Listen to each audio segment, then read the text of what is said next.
Ese abahanuzi bavuze iki ku byo kuvuka kwa Yesu? None se izina Noheli ryaturutse he mu mateka y'isi? Hari Imana Gibire, hari Imana Aku, hari Imana Shaki, hari Imana Itamuzi, hari Imana Izuba, hari Imana Mariduki, hari Imana Giruga, zari Imana zitagira umubare. Kuko Bibiliya igira kalendari yayo ikagira n'amezi yayo, ariko birababaza ukabona ntabwo itoro ryigishije abakristo amezi ya Bibiliya ngo tumenye iyo minsi ni kuri inkomoko yayo. Iryo zina Noheli ni izina ryakomotse ku kigirwamana ca Mitara, ari bitwa Mitarayisi. Ese ni ngombwa kubahiriza Noheli mu itorero? None se tariki ya 25 y'ukwa 12 ya buri mwaka yavuye he? Kwari itandukaniro rya Pasika y'umwana w'intama na Pasika y'ibirori. Ari Pasika majisikire umuhango wa nijoro kuri 24 kuri 25 akaba ibirori. Pasika ikaba nijoro kuri 14 15 akaba ibirori. Ese Yesu ni umwana w'Imana cyangwa ni umwana wa Yosefu? None se Maria arushiki abandi bagore? Ese ruriya ruhinja berekana ni Yesu koko wavutse? Itariki nyakuri Yesu yavutseho ni iyihe? Abanyabwenge baje kureba Yesu bari baturutse mu kihe gihugu? Ngiye kubigisha kuvuka kwa Yesu, ntabwo ngiye kubigisha Noheli. Gusenga everyday, gusenga buri munsi. Nusenga uzanesha, nunanigwa gusenga uzaneshwa. Senga. Gusenga ni byiza, n'ingami tukingira. Gusenga bikebura ijuru, tujye dusenga tugera ikirenge mu cya Yesu. Reka ngusuhuze inshuti ya Gusenga everyday nkwifuriza Noheli nziza. Imana ibaho umugisha mwese abantu mutuye ku mpande zine z'isi mukurikirana ibiganiro byacu bya Gusenga bihe byiza. Imana ibaho umugisha, kandi ushobora kuba uri mu bihe bibi bitari byiza, ushobora kuba ugwaye, ushobora kuba uri mu bibazo bitandukanye, ariko ndakuremesha nkubwira ngo wihangane, ibihe bizahinduka. Reka rero tubakire kuri channel Gusenga everyday tubabwira ngo Imana ibaho umugisha, tubifuriza n'umunsi mwiza no gukomeza mukora ibirori. Nubwo na nyuma ya Noheli abantu bakomeza bizihiza umunsi wa Noheli, Imana rero ibaho umugisha. Pastor reka wakire kandi usuhuza abantu unasenga Imana. Turabasuhuza mu izina rya Yesu tubifuriza Noheli nziza. Abera b'Imana bari mu mpande enye z'isi, mukomeze mwishime, nubwo haba harimo abarwayi koko, ariko Imana yaraturinze umwaka wose tugejeje itariki ya none. Imana iduhana umugisha. Turagushimiye Data twese uri mu ijuru, mu izina rya Yesu Kristo. Uyu munsi mwiza waduhaye kuwugeramo mu mugisha wawe, ko si benshi bawubonye, ariko uratwemereye ngo tube tugihumeka umwuka w'abazima. Izina ryawe rihabwe icubahiro. Turi imbere yawe rero tugiye gusangiza bene Data amagambo meza tubwira iryo kuvuka ku mwami wacu Yesu Kristo. Ndagushimiye ko wabanye natwe umwaka wose, tuba tugejeje ku iherezo yarwo. Ndagushimiye ko uzakomeza kubana natwe tugatangira n'umwaka musha turi kumwe nawe. Reka ijambo ryawe rinyura imitima ya benshi. Reka kuvuka kwa Yesu kugere kuri bose, buri wese abitekerezeho, yumve habaye kongera kuba musha muri Yesu Kristo kubw'iryo zina. Wane natwe ukomeze mu izina rya Yesu Kristo umwami wacu. Amena. Amena. Urakoze Pastor. Pastor tugiye kubaza ku bibazo bijanye no kuvuka kwa Yesu. Ese abahanuzi bavuze iki ku byo kuvuka kwa Yesu? Hagati y'umwaka ya 760 na 720 mbere ya Yesu, kuko babaraga imyaka bamanuka, hari abahanuzi benshi baganiriye bahanura ku byo kuvuka kwa Yesu. Babivugaho witwa Yesaya n'uwitwa Mika, kandi babivugaho basa naho bahuje kuri uwo mwana uzavuka. Yesaya yaravuze igice cya 7 umurongo wa 14 ngo umwami azasama inda, azabyara umuhungu, azitwa Immanuel, bisobanura ngo Imana iri kumwe natwe.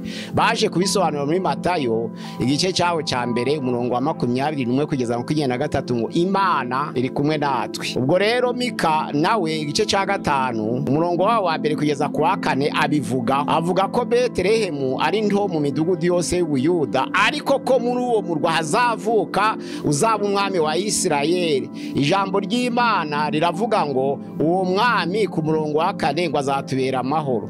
Ariko Yesaya bisubiye mu gice cya 9 umurongo waho wa 5 n'uwa 6 aravuga ngo dore umwana yatuvukiye, duhawe umwana w'umuhungu, ubutware bwe buzaba ku bitugu bye, azitwa igitangaza, azitwa umujyanama, azitwa Imana data wa twese azitwa data wa twese, azitwa umwami w'amahoro. Ni ukuvuga ngo azitwa itangaza, azitwa umujyanama, azitwa Imana ikomeye, azitwa data wa twese, azatubera umwami w'amahoro. Ahuje na Mika bahanuye muri uwo mwaka igihe Isirayeli yabagiyobowe n'abami bakurikira. Hari Uziya, hakaba Jotamu, hakaba Ahazi, hakaba na Hezekiya. Muri iyo myaka niho bahanuye. Rubango bahanuye mu gihe c'abami bane, ariko babihurizaho icyo gihe cya kera, bavuga uko umwana azavuka.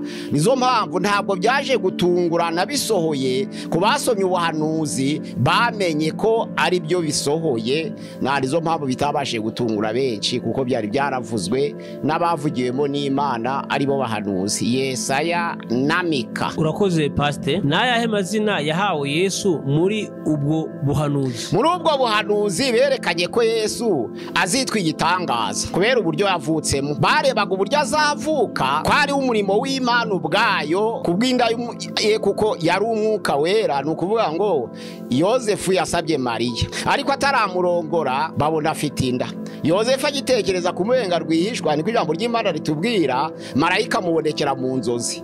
Aravuga ngo Yosefu, ndutige kurongora umugeni wawe Mariya, kuko inda imurimo ari y'umwuka wera. Byagaragaraga ko nta ruhari rwo kuvuka kwa Yesu Yosefu yabigizemo, kuko nta ruhererekanye rw'amazi y'umubiri Mariya aherekanije na Yosefu. Narizo mpamvu ijambo ry'Imana ryategetse ngo numara kumurongora ntutinye, kuko indi imurimo ari y'umwuka wera, ntumwegere. Umurongora ariko ntumwegere. Bisobanura ngo wemere ko abaye umugore wawe, ariko ntumubyige mbese ngo umwegere, kugira ngo imbuto izavuka ari we Yesu Kristo izakomeze kuba ari yera, ye kwanduzwa n'iby'umubiri, kuko ari umwana w'Imana.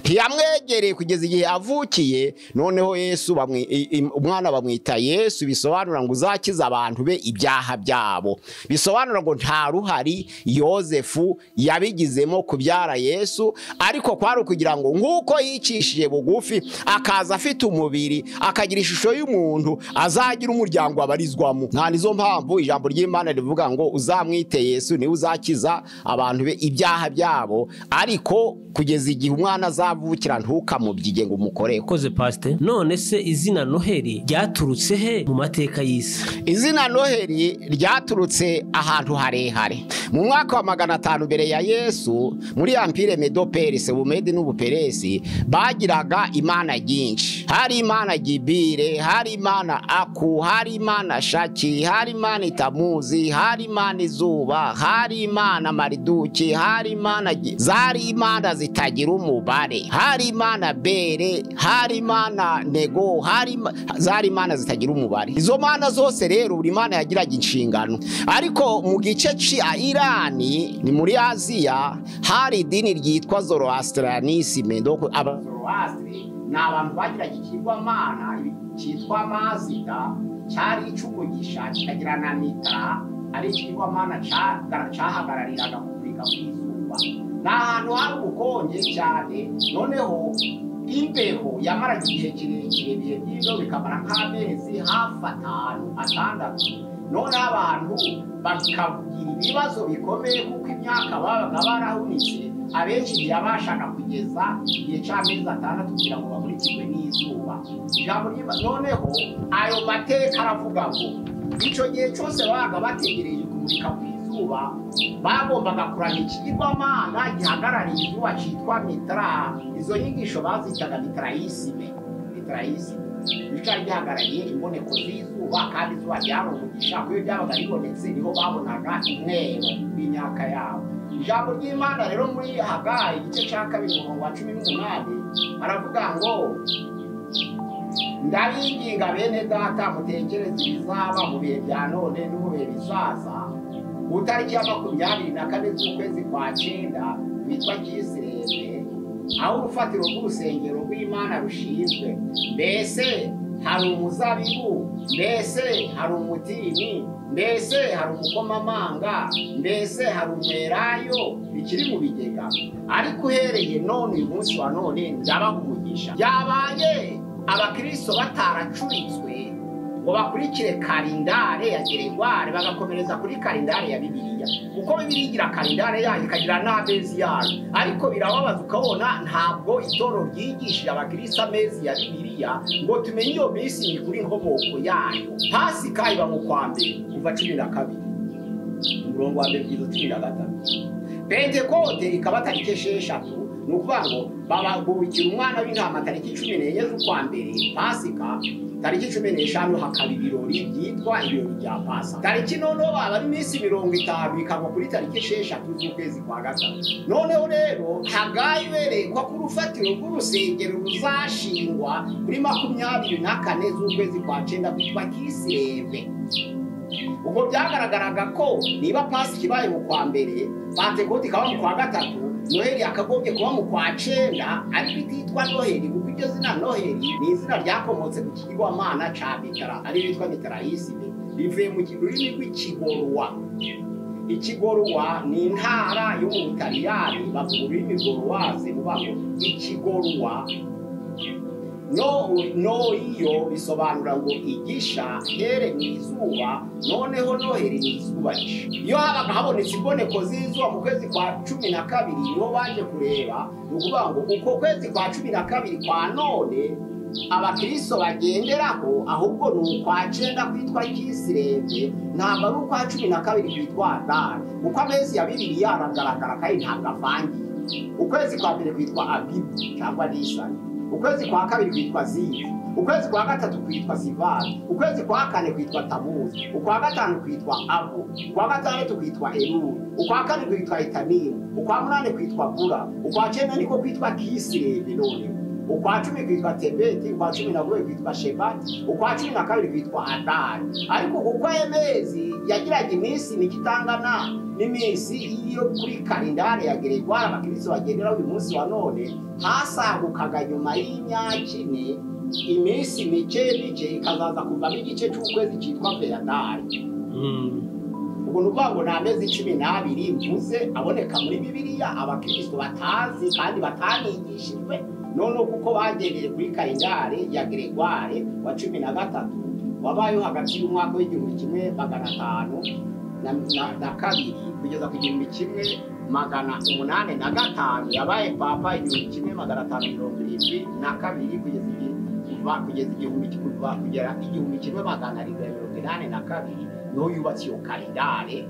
Uyu munsi wa none baje kuyihindura bayigenderaho.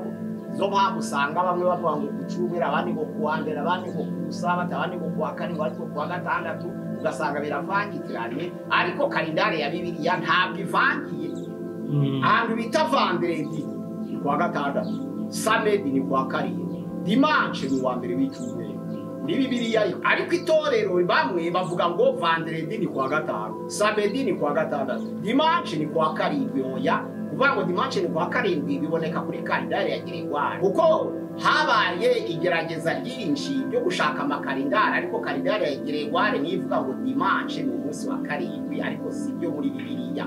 Abakristo rero kuko batigishwe kalendare, izo mpamvu Noheli iba mu kwa 12, Pentekote ikaba mu kwa gatandatu, noneho Pasika ikaba mu kwa 4 jeje, iba mu kwa gatatu gake, na Pentekote iba mu kwa gatanu gake, ariko Noheli iba mu kwa 12. Ubwo niko kwezi noneho kwa Abibu, ukwezi kwa Sivani, ukwezi kwa Kisireve basimbuje Avril, bagasimbuza Juin, basimbuza Desambre, atari byo. Ni ukuvuga ngo iyo kalendare noneho yahimbwe na Geregware niyo abantu baje gukurikiza bibagirwa amezi yo muri Bibiliya, noneho bakomeza kubigenderaho batyo. Ariko amateka ya Noheli nico kigirwamana ca Mitara. Noneho rero umunsi w'izuba baragereranyaga bakavuga ngo bagomba gusenga kuri 20, gukora ibirori kuri 25 z'ukwa 12.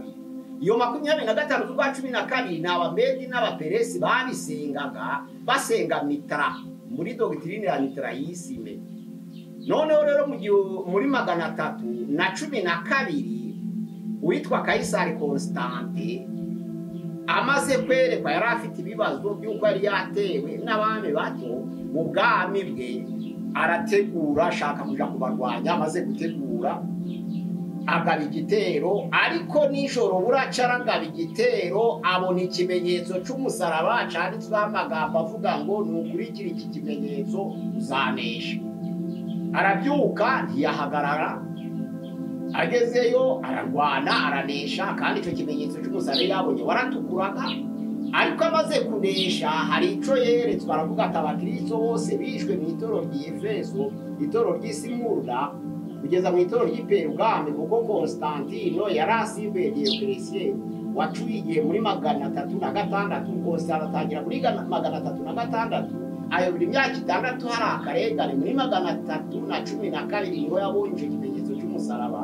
None itangazo ryo kuvuga ngo itorero rya idini rya gikristo ribaye rya leta ryatangarijwe i Milano mu Butaliyani muri 313. Amaze gutangaza atyo ko abakristo babambwe bavuga umusaraba, yiyumvamo ko bazira mu busa. Niyo avugaga ati ariko twari tumenyereye mu kwa 12 kuramya imboneko z'izuba ku kigirwamana ca Mitara, none ko tubonye igitangaza kubona neretswe ikimenyetso cy'umusaraba ngatanga umudendezo w'idini yitwa Christianisme, none twongere dugumye dusenge Mitara kandi atari yiturinda.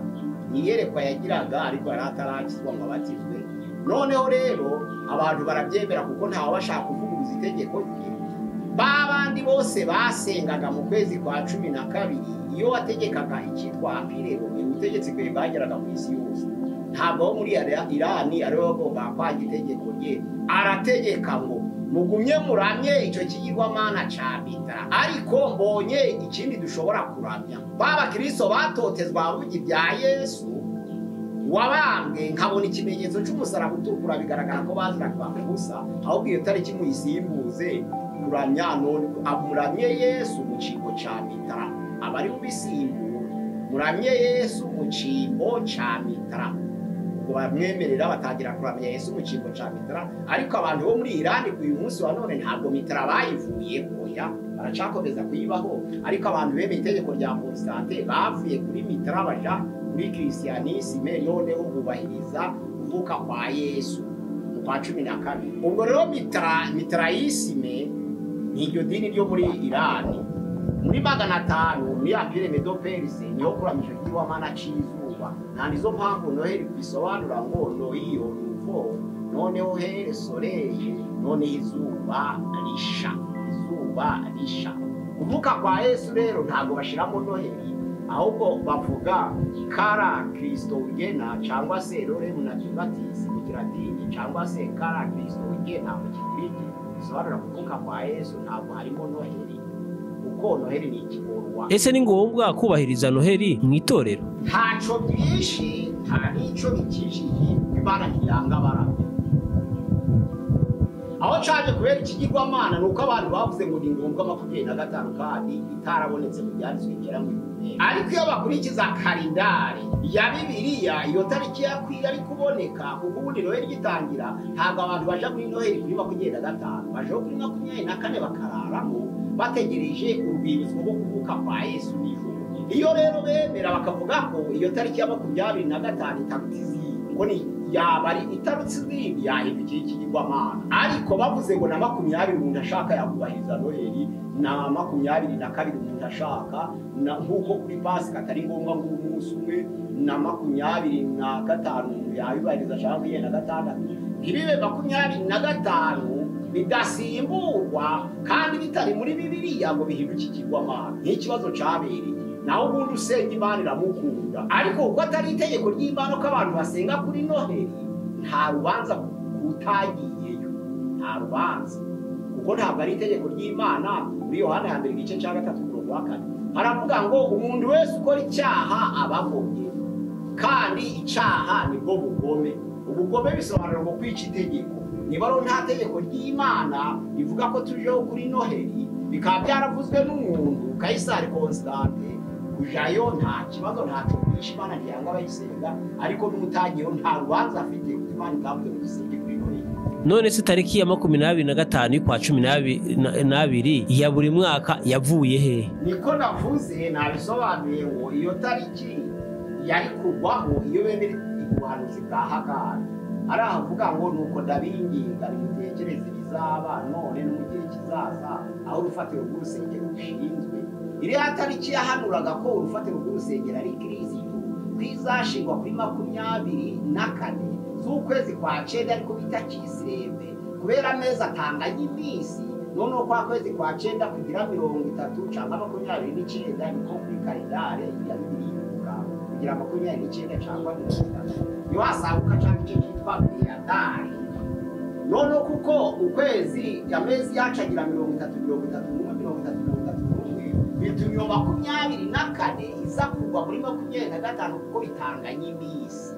ariko iyo yemera kalendari ya Bibiliya byari kugwamo abantu bakanajeho kuri 24 ariko atari ukwa 12 ubwo ari Kisireve. nimugoroba rero bakajamo.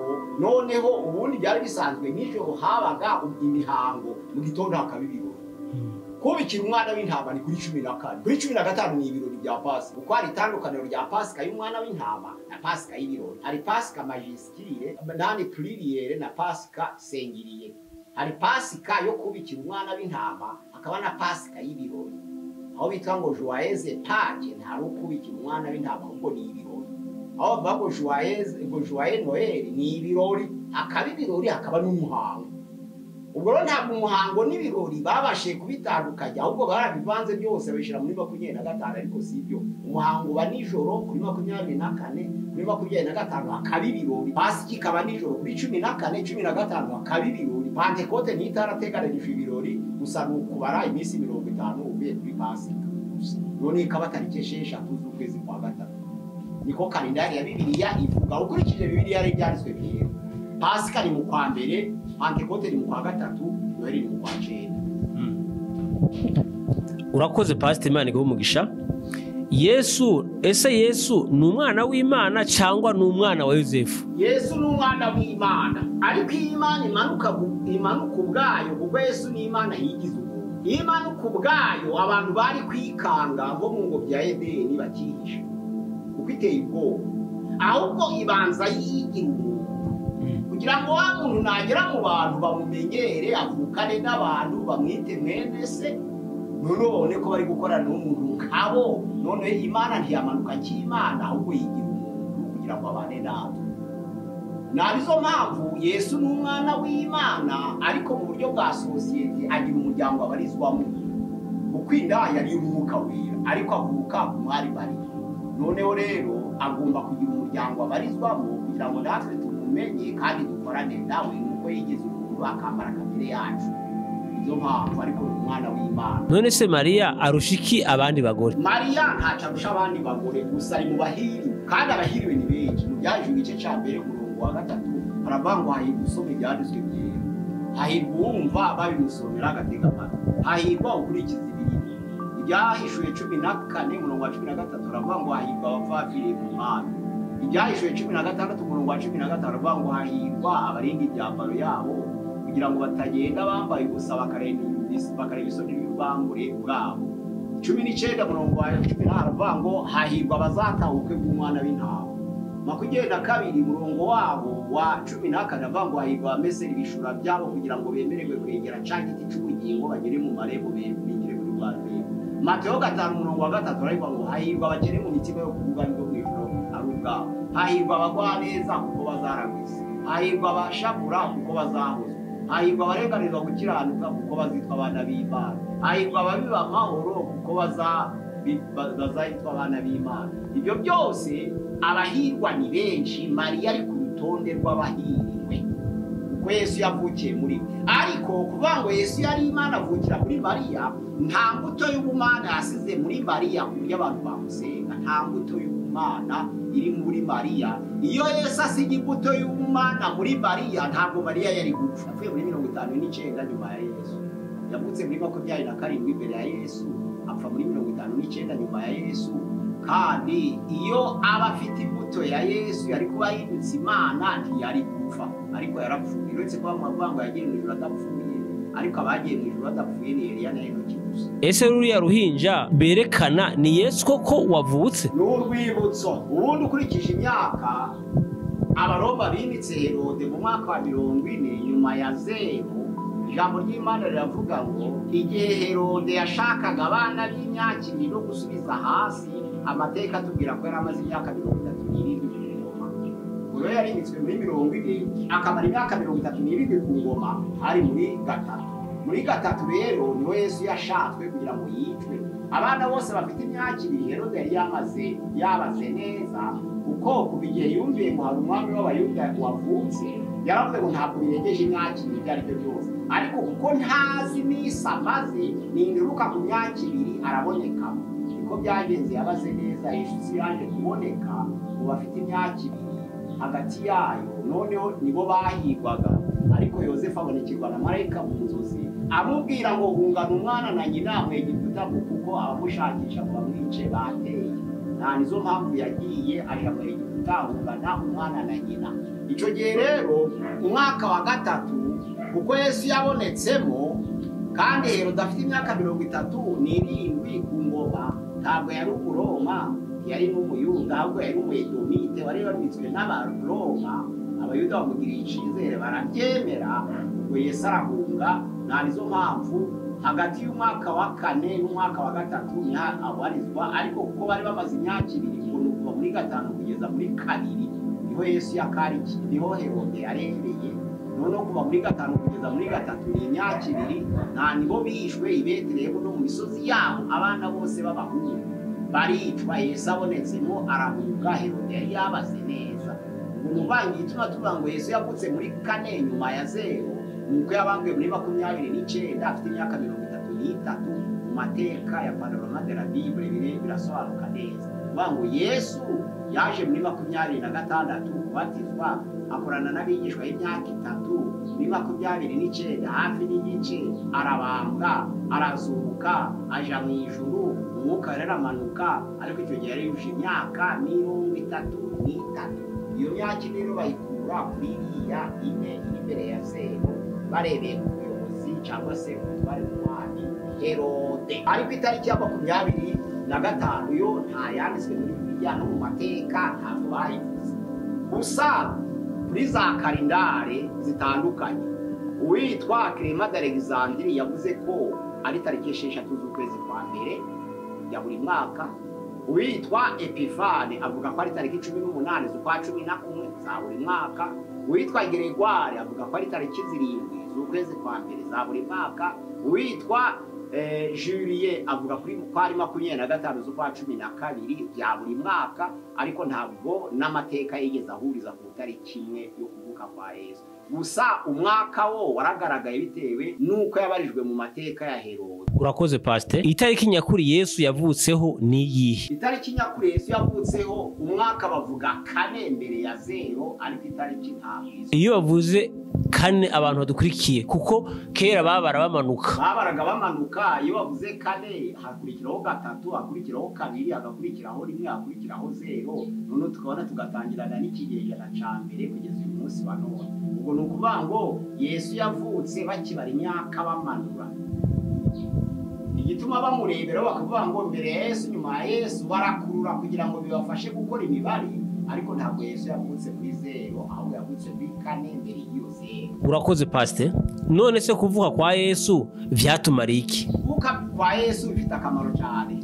Ntabwo nukuvuga ngo ntabwo twari kumenya Imana, kuko abayobora igice cya mbere avuga ko ikigenzi gikomeye nuko yaje kumenyekanisha Imana.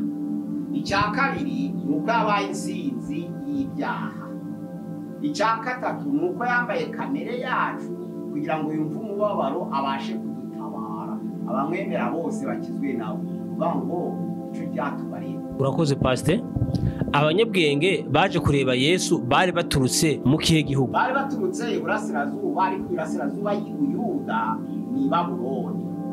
Ubwo nuvuga ngo bari batatu, bari baturutse Babuloni ari batatu. Ubwo twavuga Babiloni nk'igihugu c'ico gihe. Urakoze cyane. Watubwira amazina y'abo banyabwenge? Bari batatu. Umwe yitwaga Baritazari, undi yitwaga Gaspari, undi yitwaga Merikiyo. Bari batatu. Ayo mazina se Pasiteri umuntu yashatse yabona? Ayo mazina ari muri commentaire de la Bible. Uvuga ngo nimaboneka. Umwe yitwaga Baritazari, undi yitwaga Gaspari, undi yitwaga Merikiyo. N'amazina y'igikamba y'ikarudayi ni amazina y'ikarudayi. Uzi ko no muri Afurika hari abantu bitwa ayo mazina?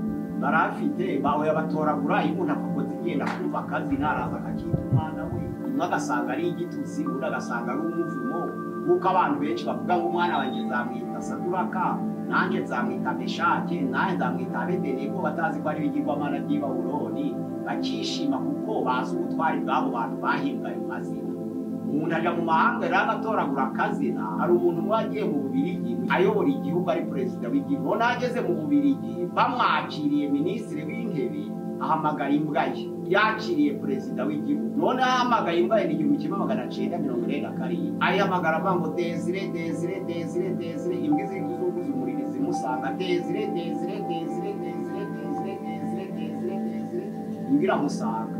Noneho kuko perezida yari yakiriye yitwaga Desire, aratangaza ngo nzagere iyo nta muntu ucitwa izina ry'abazungu. Ko byagenze yagezeyo nta witwa izina ry'umuzungu, witwaga Toma baramufunga, witwaga Pierre bakamufunga, witwa Yohana bakamufunga, witwa Alexandre bakamuboha, akabati muje kwitwa amazina yayo kuko ashobora kuba ari ayimbwa, ashobora kuba ari amahugu, ashobora kuba ari ibikona, ashobora kuba ari imbeba. None fata izina washobora gusobanura.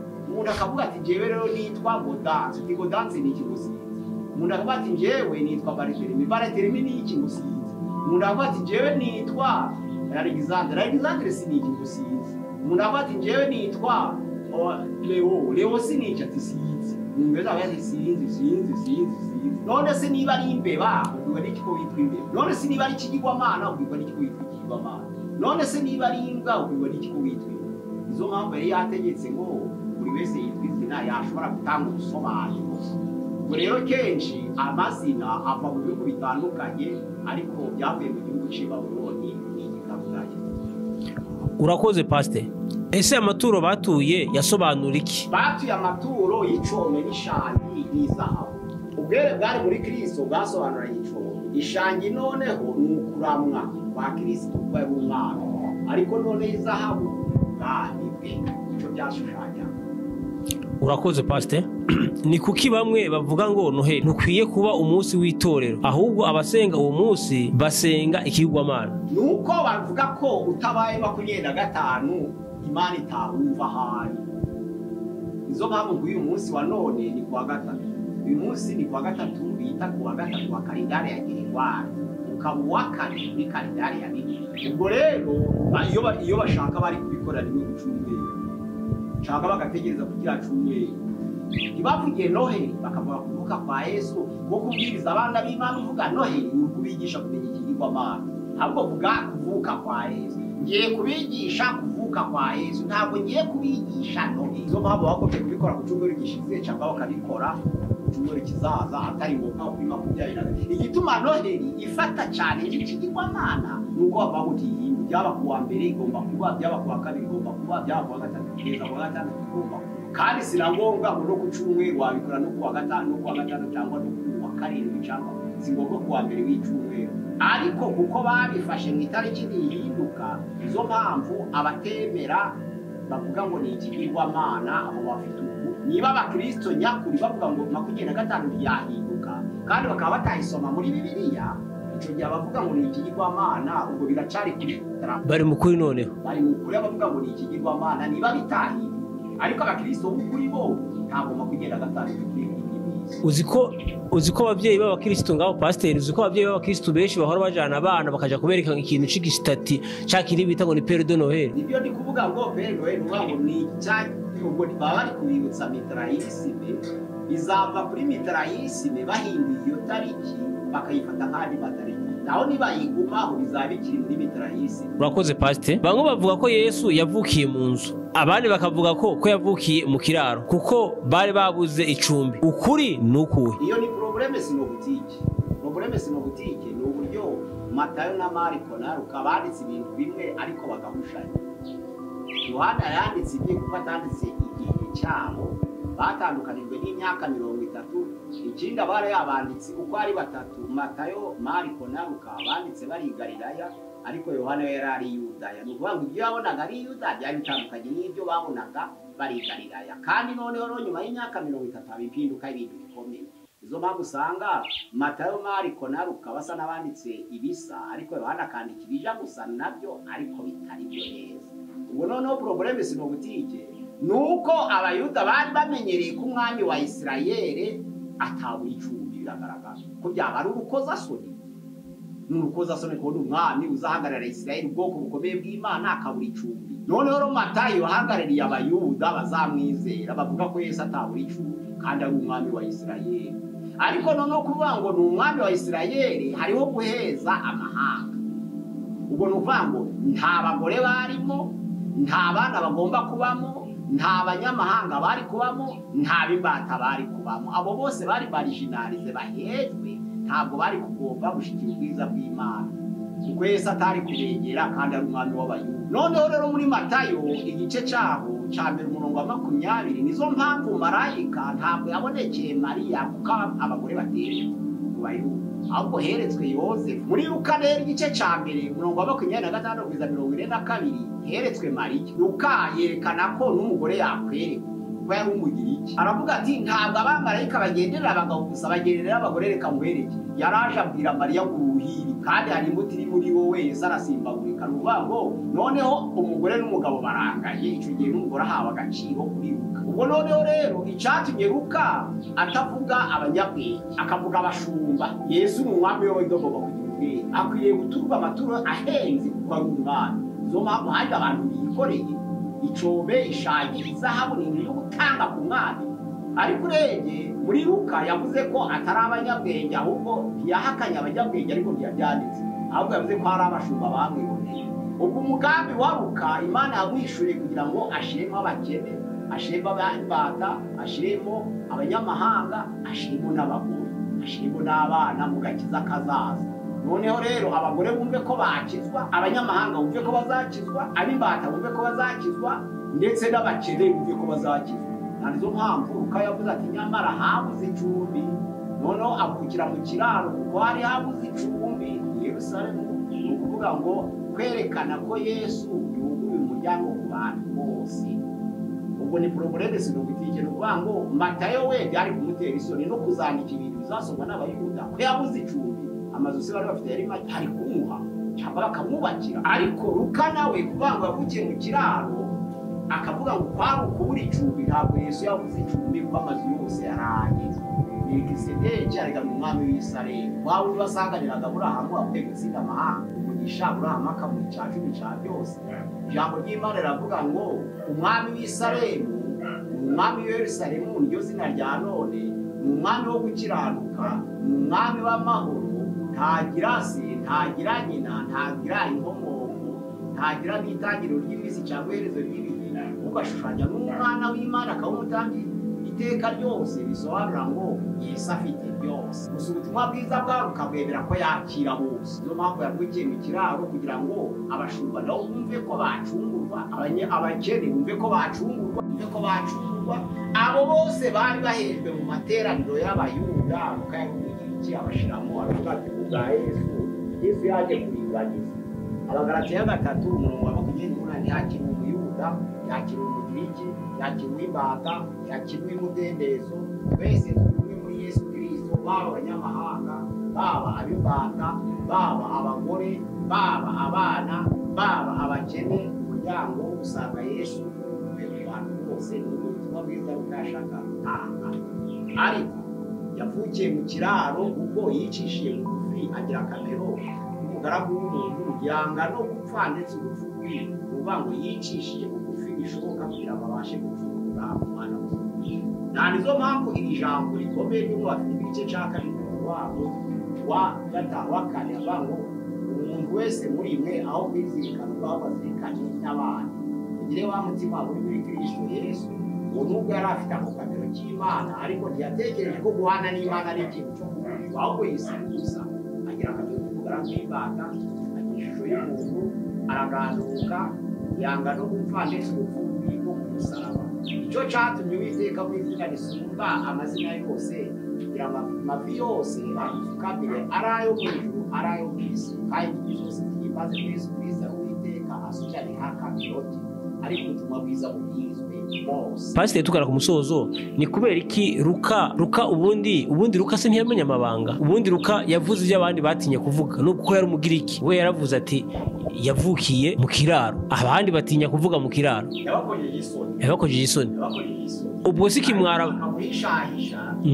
ubwoko bwa Isirayeli basukuraga amahanga yego yari byatsi none ngo yabuze wese mumaze yakojeje isoni niyo mpamvu n'uyu munsi aho kantu kabakora ku mutima kumva ko yavukiye mu kiraro niyo mpamvu badashobora no kumwizera niyo mpamvu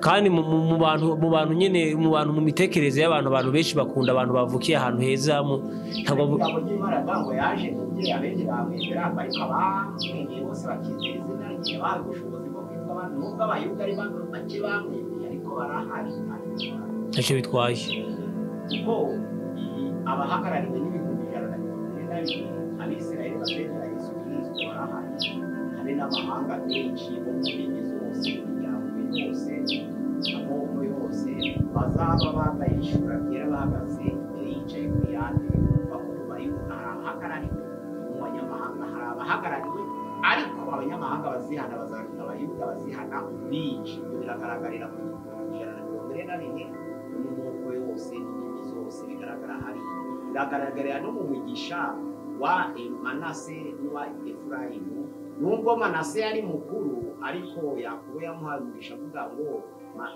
Yosefu azakomera kuruta Manase ariko nawe nta kibazo azabura ukomeye ariko murumuna we azamuta abanyamahanga rero bagomba kuruta abayuda ubwinshi kuko byahanuwe urakoze pasiteri reka tugushimire tukubwire ngo Imana iguhe umugisha reka dushimire nawe warubanye natwe muri kiganiro tukubwire ngo Imana iguhe umugisha reka dushimire umuntu ufata ibiganiro byacu ukabisharinga cyangwa kabipataja cyangwa kabihereza inshuti tukubwire ngo Imana iguhe umugisha Imana iguhire reka dushimire umuntu uzudufasha udusengera tukubwire ngo Imana iguhe umugisha reka dushimire n'umuntu uzudushigikira nawe Imana iguhe umugisha pasiteri sinzi ko icyo wakongeraho wicanira gusenga everyday nimero ya WhatsApp ku badukurikira 07866966220 kuri channel ya gusenga everyday brakoze Imana iduhane umugisha